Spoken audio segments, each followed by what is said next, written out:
Boland chest seal. All right. This is for gunshot wounds to the chest, and you have suspicion of a second chest wound, which can lead into a tension pneumothorax, but I won't get too crazy into all that stuff. Basically, gunshot to the chest.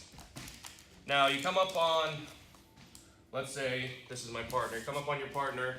First thing you got to do, I should have mentioned it with the tourniquet. First thing you got to do is make sure the scene is safe.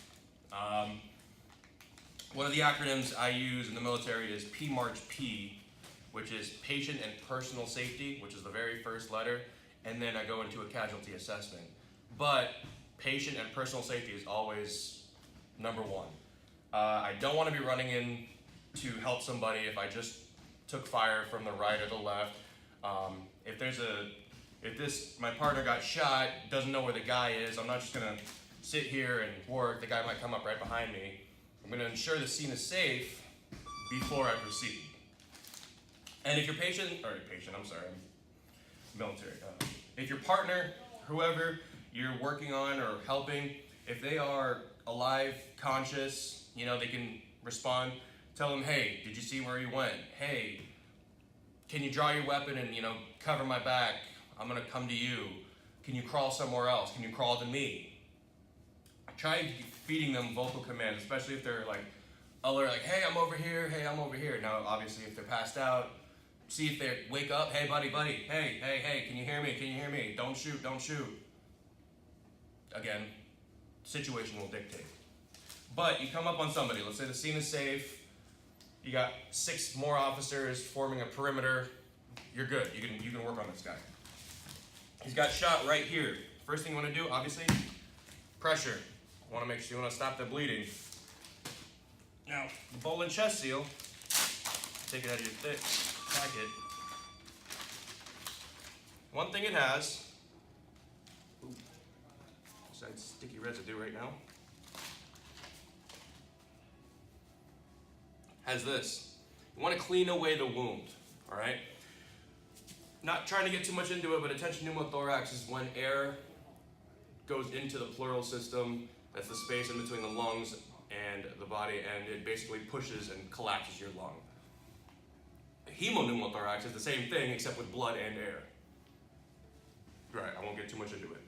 But you want to clean it away. You don't want anything, you don't want to get anything in there, like rocks, anything like that, that can make the situation a whole lot worse. So you clean it off, you got your chest seal. Now, if you'll notice, there's a tab, and there are 3 valves.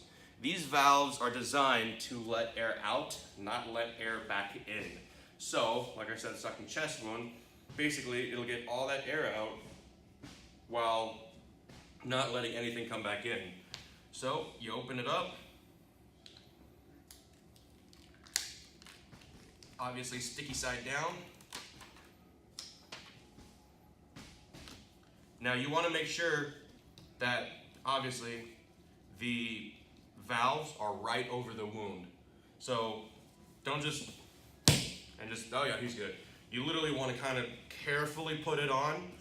The adhesive will take on to the skin, and you don't even have to worry about moving the valves, touching the valves, anything like that. Now, what's very important about chest seals or chest wounds is, and I see this a lot in some of my students when I teach this, is they go, okay, chest seal's on, I'm going to continue down. I don't know a whole lot of bullets that'll just stop right there. I mean, it'll happen, but we can never be too careful. So, what you need to do next, buddy, I'm going to roll you, okay? So roll with me. 1, 2, 3. You got to check his back. Any sort of exit wound.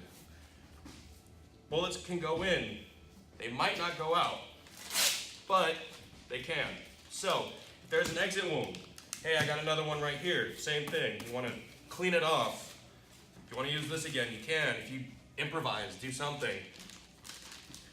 Now, one of the important things, guys, is the chest seal cannot go on the back. It can't. Because if you try to, let me see how I can explain this. The seal pushes air out, doesn't bring air back in. But if he's lying flat on his back, and let's say something's occluding this, nothing's gonna happen. So you cannot put the chest seal on the back. Now if he has an exit wound, I'm sure some of you are going, well, what do I do? Use the film that was in the package. Stick it on. If you have something like, hey, tape or whatever, tape it on all 4 sides and you're good. You know, this package didn't have it, but there are some packages that'll still have like sticky residue on it. It's not the greatest, but it'll hold for now. You know, hopefully by that time you got a paramedic or an ambulance that is right there, and you can be like, hey, man, this guy's got I just put a chest seal on him, and I don't have anything for his exit wound. I need help over here. Hey, you just saved them about 25 minutes. And that is basically everything you need to know about the chest seal. Every package, and one thing, side note, all this stuff that I'm showing literally can be found at any Army surplus store. Army, military surplus store, I've seen them all.